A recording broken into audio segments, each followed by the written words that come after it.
Alô você, o nosso vídeo já vai começar. Então, antes de começar, por favor, inscreva-se no nosso canal, curta e também ative o sininho para receber as novidades, tá bom?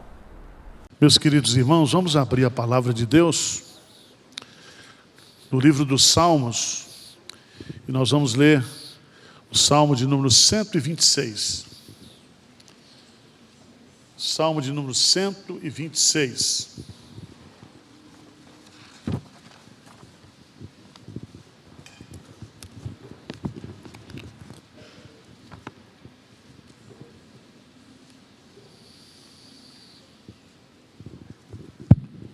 Vamos ler juntos, a uma só voz, esse salmo. O título desse salmo aparece aí na sua Bíblia: Consolo para os que choram. Se eu fosse mudar aqui, eu colocaria justamente outro título. Eu colocaria Restauração Necessária. Amém? A mensagem de hoje é uma pergunta para mim e para você. Uma pergunta de pastor para ovelha, um papo reto entre ovelha e pastor, sobre as crises espirituais que a gente passa na vida. Momentos difíceis de desertos, momentos difíceis de desânimo espiritual, onde você perde a alegria da salvação, você perde a vontade de orar, a vontade de ler Bíblia, a vontade de vir para a igreja. Você vem para a igreja, mas é um cadáver ambulante. Você vem, participa, assiste, mas aquilo não empolga seu coração. Quem já passou por isso? Eu me lembro que eu estava no seminário, eu briguei com Deus, fiquei 6 meses sem ler a Bíblia e orar. Veja que pastor vocês arrumaram.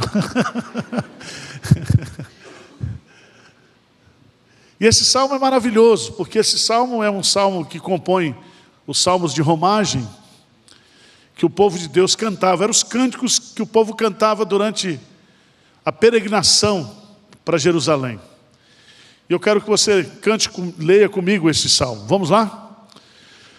Quando o Senhor restaurou a sorte de Sião, ficamos como quem sonha. Então a nossa boca se encheu de riso e a nossa língua de júbilo.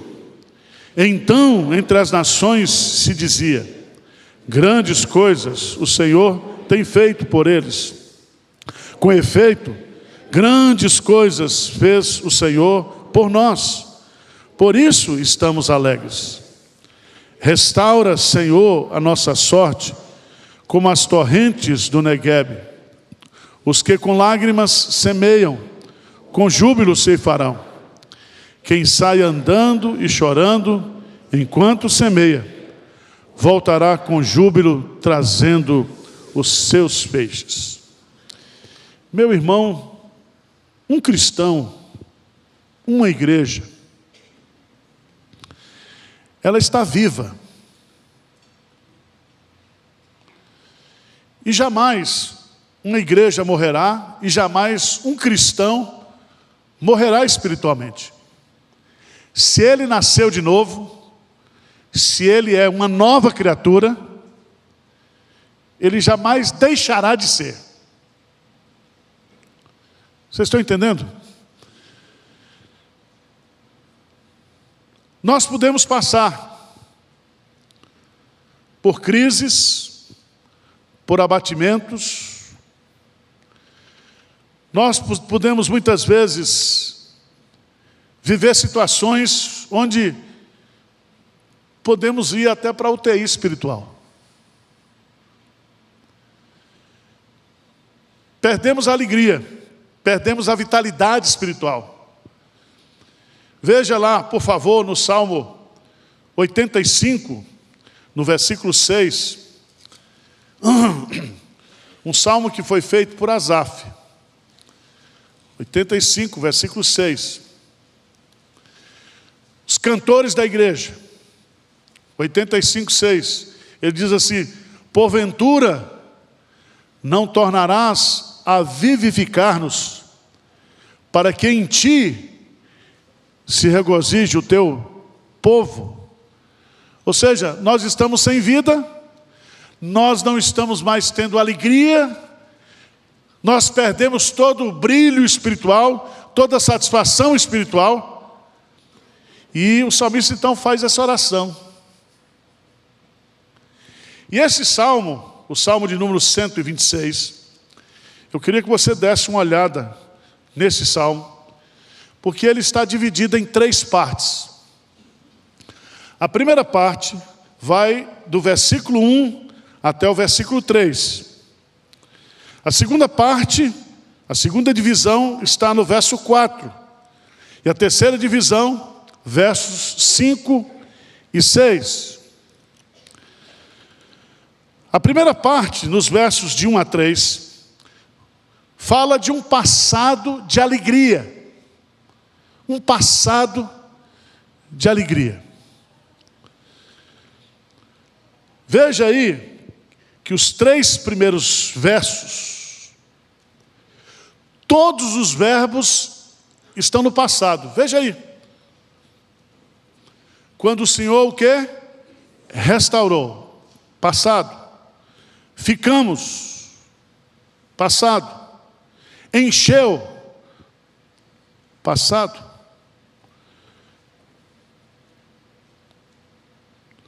Fez. Passado. Então, esses 3 primeiros versos, o salmista está descrevendo que no passado, ele, juntamente com o povo de Deus, eles tiveram experiências de grande alegria, de grande gozo espiritual. Você já passou por isso? Já teve um dia na sua vida que você foi mais crente do que você é hoje? Que você até arrepiava, você louvava, você lia a Bíblia, você não faltava culto. Lembra crente novo quando se converte? Crente novo quando se converte não perde um culto. Vai até para culto infantil. Compra uma Bíblia daquela grande, lê a Bíblia, quer estudar, enche a paciência do pastor, que ele quer saber tudo. Ele tem pergunta de Gênesis, Apocalipse, ele quer saber quem é a mulher de Caim, e ele quer saber o dia que o Senhor vai voltar. Ele está encantado. E veja no texto, e eu quero descrever aqui para você, porque o salmista vai tratar aqui de um passado feliz. Um passado primeiro de restauração. Ele diz assim: quando o Senhor restaurou a sorte de Sião. A palavra restaurou aqui significa trazer do cativeiro. Restaurou aqui significa a libertação que Deus fez após 70 anos do cativeiro babilônico. Deus então, por um decreto do rei Ciro, resolve trazer o povo de volta para a terra. Depois de 70 anos de escravidão, de tristeza, de cativeiro, Deus então resolve restaurar aquele povo. Se você estudar a história de Israel, o primeiro grupo retornou em 536, sob a liderança de Zorobabel. O segundo grupo em 457, sob a liderança de Esdras. E o terceiro grupo em 444, liderado por Neemias. Segunda coisa que eu vejo aqui no texto é que o autor dessa restauração foi o Senhor. Ele diz: quando o quê? O Senhor restaurou. Então não foi uma restauração por um decreto de Ciro, porque por trás do decreto de Ciro estava a soberania de Deus. Havia a promessa lá em Jeremias capítulo 29, que depois que se cumprisse 70 anos, Deus traria o povo de volta. Então essa restauração de Deus é o cumprimento das promessas de Deus para a vida do povo. Lá em Jeremias, capítulo 33, versículo 7, veja lá, se você quiser conferir, Jeremias 33, 7, diz assim: restaurarei a sorte de Judá e de Israel, e os edificarei como no princípio. Em outras palavras, Deus é o autor da salvação do seu povo. Deus é quem redime ou salva o seu povo dos pecados deles. Deus é quem nos libertou do cativeiro, da morte, do pecado e de Satanás. Passado de restauração, passado de intervenção de Deus na vida do povo. Terceiro lugar, essa restauração foi ampla. O objeto dessa restauração foi Sião. E Sião aqui simboliza o povo de Deus, os eleitos de Deus. Sião aqui é um antítipo da igreja. Mas em terceiro lugar, em quarto lugar, qual foi o resultado dessa restauração? Veja no versículo 1, quando o Senhor restaurou a sorte de Sião, ficamos como quem? Sonha. Ah, meus amados irmãos, o que é um sonho? Um sonho é um fato inimaginável, inesperado, indescritível, inenarrável. Você entra num êxtase espiritual. Eu fico imaginando o dia da sua conversão. Tem gente aqui mais velha que se converteu, Marcelo mesmo, no culto da fogueira, no Palavra da Vida. Jovens da Verdade. Lembra do culto da fogueira? Acampamento, todo mundo lá de fora, daqui a pouco, né, vem um raio de fogo, acende a fogueira, e aí o pastor bate na gente. E é uma benção. O cara entrega tudo ali. Quem aqui se converteu no acampamento? Quem aqui se converteu na igreja assistindo um culto? Quem aqui se converteu num grupo de pastoreio? Quem aqui se converteu? Todo mundo aqui tem uma experiência de conversão. E no dia que você foi convertido por Deus, no dia que Deus restaurou a sua sorte, você ficou como quem? Sonha. É uma experiência indescritível. Mas o salmista diz: então a nossa boca se encheu de riso e a nossa língua o que? De júbilo. Irmãos, as evidências, as consequências da salvação de Deus na vida de uma pessoa é a alegria, é o louvor. O salmista, no Salmo 40, ele diz: esperei confiantemente pelo Senhor, e Ele se inclinou para mim, me ouviu quando clamei por socorro, tirou-me de um poço de lama e de perdição, colocou-me os pés sobre uma rocha, me firmou os passos, e Ele completa, e me pôs nos lábios um novo cântico, um hino de louvor ao nosso Deus. Muitos verão essas coisas, temerão e confiarão no Senhor. Irmãos, quando o Evangelho foi pregado em Samaria, está lá em Atos dos Apóstolos capítulo 8, aquela cidade foi tomada por grande o quê? Alegria.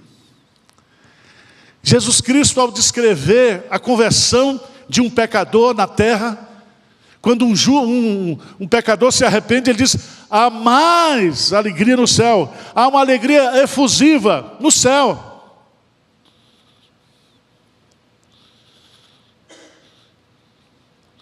Você já foi mais feliz quando era crente novo? Fala a verdade. Parece que o tempo vai passando, a alegria vai esfriando, é assim ou não é?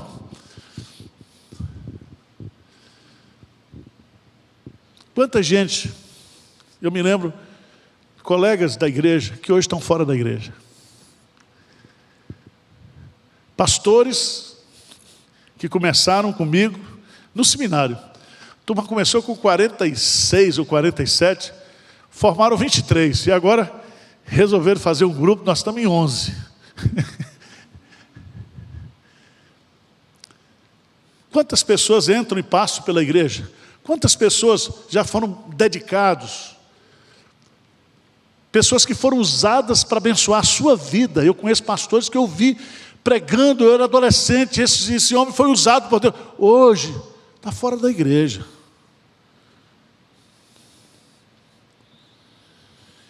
Então não basta ter um passado de júbilo. Porque o salmista vai dizer aqui que a sua conversão no passado foi reconhecida por aqueles que estavam fora. Diz no versículo, veja aí no versículo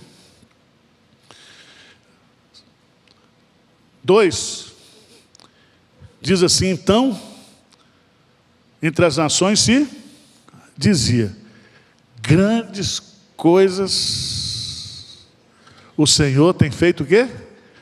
Por eles. E ele reconhece, com efeito, grandes coisas fez o Senhor por nós, por isso estamos o quê? Alegres. É tão bom a gente olhar para o passado e relembrar as alegrias do passado, as experiências com Deus do passado. Quando você foi usado por Deus do passado, é tão bom você se lembrar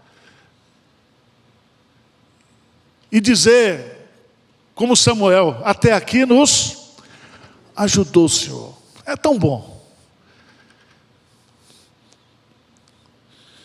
Mas irmãos, vamos para o versículo 3, versículo 4, porque agora o salmista sai do passado feliz, do passado glorioso, do passado cheio de experiências, e ele faz agora, no versículo 4, uma oração. E o verbo está no presente. Vamos ler juntos? Restaura, Senhor, a nossa sorte, como as torrentes no Negueb. Ele diz, o passado foi glorioso, mas no presente, nós estamos precisando de quê? Restauração. Restauração. Talvez você esteja me assistindo aí, e essa palavra é para você também. Para você também. Você já foi tão usado por Deus, você já foi tão dedicado à obra de Deus, você já foi instrumento nas mãos de Deus para grandes coisas, você já teve experiências com eles assim, com Ele extraordinárias. Mas hoje você está frio, você está gelado, você está morno.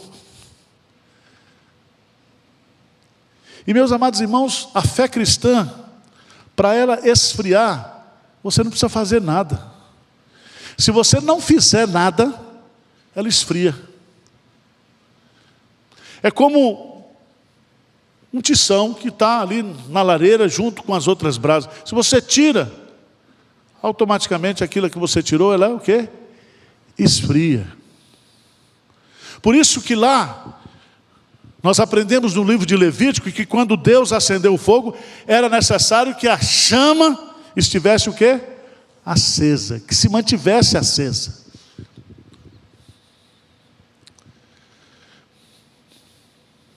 Mas esse versículo traz para mim 3 lições maravilhosas. Primeiro,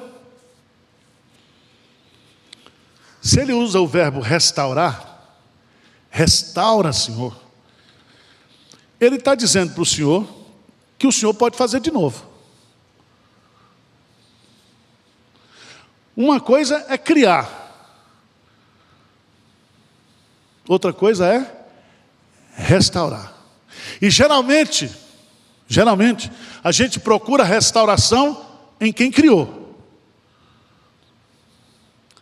Então, o Deus que nos deu experiências magníficas no passado, é o mesmo Deus que pode fazer hoje. Se Ele fez no passado, faz de novo, Senhor. O Senhor pode avivar a minha vida, o Senhor pode restaurar a minha vida, o Senhor pode fazer com que eu tenha as mesmas experiências do passado, no sentido de experimentar o mesmo gozo, a mesma alegria, a mesma satisfação. Restaura, Senhor. Sabe por quê? Porque a igreja não restaura ninguém, pastor não restaura ninguém. Só o Senhor pode nos restaurar. Só o Senhor pode tirar do monturo. Só o Senhor pode fazer com que o vale de ossos secos reviva. Só Ele.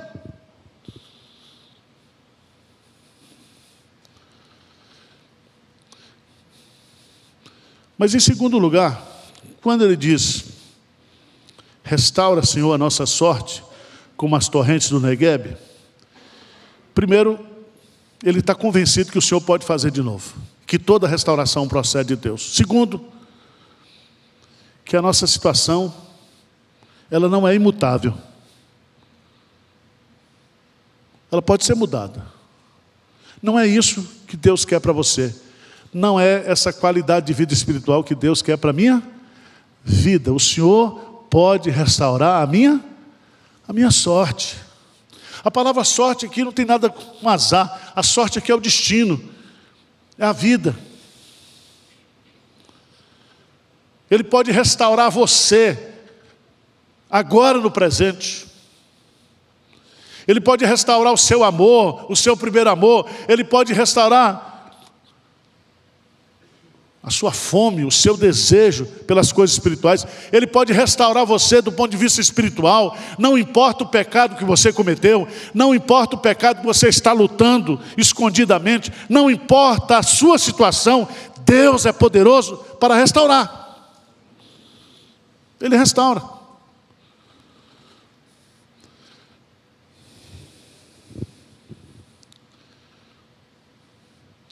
Eu é que sei que pensamentos têm a vosso respeito. Pensamentos de paz e não de mal, para vos dar o fim que desejáis. Preste atenção. Você teve um passado glorioso. Você está vivendo um presente difícil. Mas Deus ainda tem o melhor para você. Você está entendendo? Às vezes Deus que já nos levou lá para o pico do monte, permitiu que nós descêssemos até o vale, para que Ele possa novamente nos levantar, nos erguer. Agora, por que Ele usa essa expressão como as torrentes no Neguebe? Quando eu fui a primeira vez em Israel, em 2011, nós tivemos a experiência de entrar pelo sul de Israel. Você sai do Egito e entra pelo sul de Israel. E você entra justamente no deserto do Neguebe. Meu irmão, pensa numa coisa feia. Eu entrei lá, a primeira coisa que eu perguntei para o líder, foi: mas isso aqui é a terra que emana leite e mel, essa desgraça? Porque era um deserto. E o pior, um deserto cheio de ponte.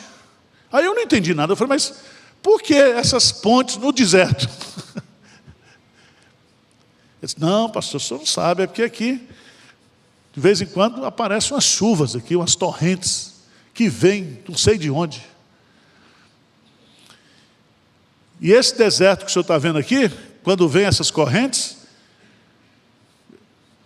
elas são enverdecidas Ou seja, no deserto, há sementes que estão aí misturadas nessa terra seca, que quando vem a água, floresce. E o impressionante é que você, cortando o deserto do Negueb, de um lado você tem frutas, você tem palmeiras, por causa do sistema de gotejamento. Do outro lado, tudo seco.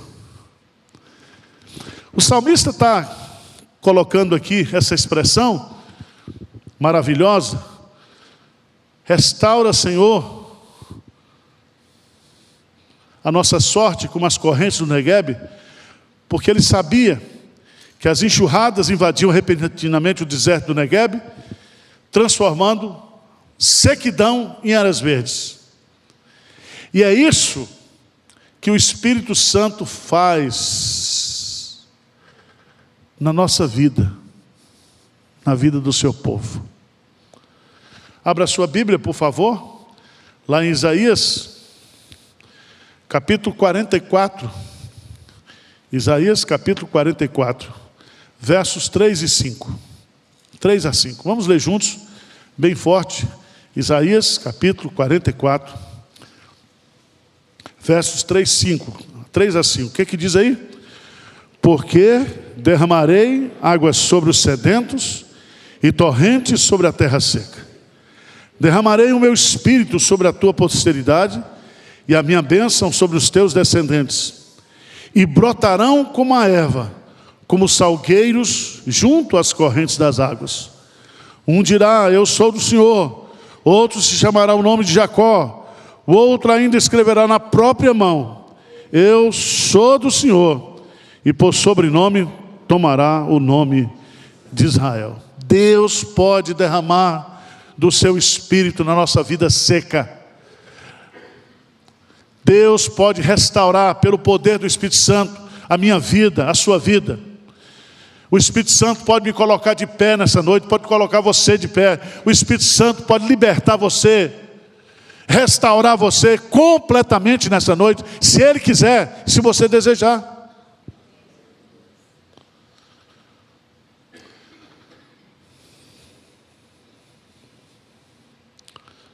Meus amados irmãos, mas para a gente concluir, versos 5 e 6. Nós temos um passado de glória, nós temos um presente que necessita de restauração. Mas veja no Salmo, que ele diz assim: os que com lágrimas semeiam, com júbilo o quê? Veja que os verbos são diferentes. Os que com lágrimas semeiam. Semeiam está no presente. Com júbilo ceifarão no futuro. Significa que aqui nós temos as lágrimas, o choro, o quebrantamento. Todo mundo sabe que a semente é a palavra de Deus.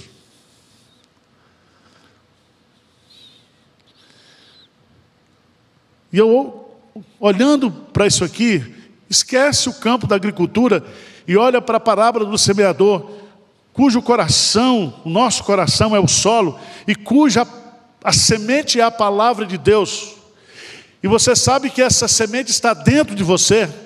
Você potencialmente é como o deserto do Negueb. Se você chorar, se você buscar, se você gemer, se você se quebrantar, agora, hoje, Deus pode mudar a sua sorte.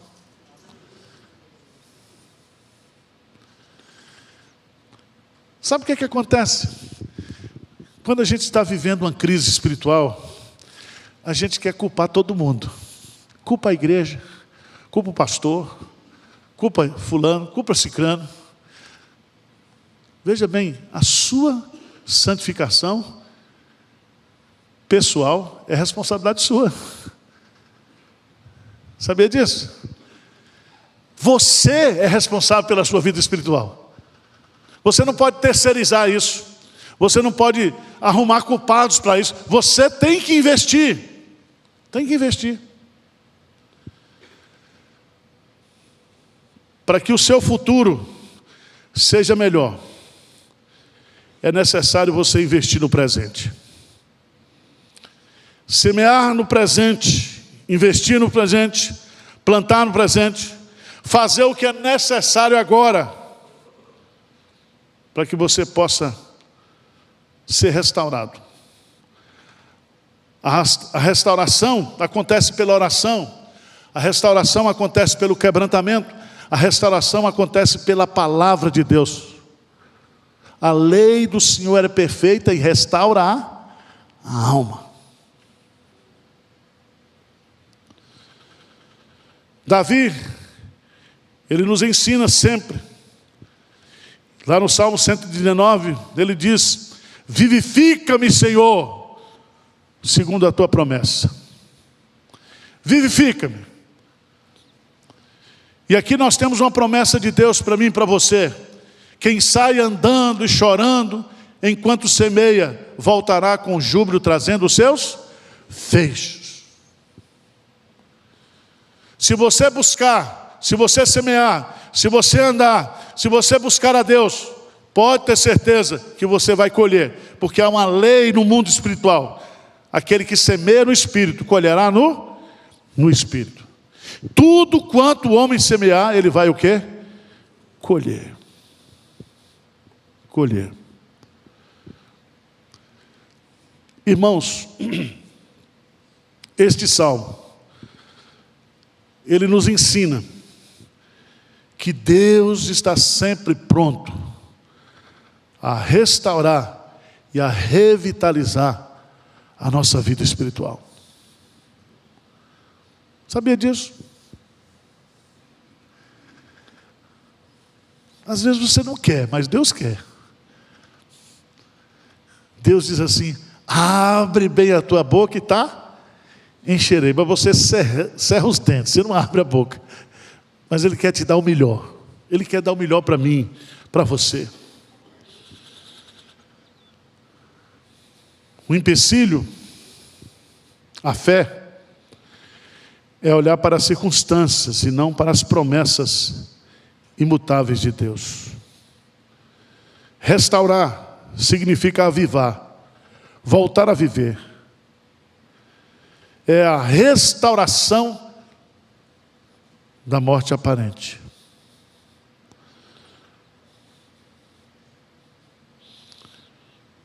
Talvez você esteja com cara de defunto hoje.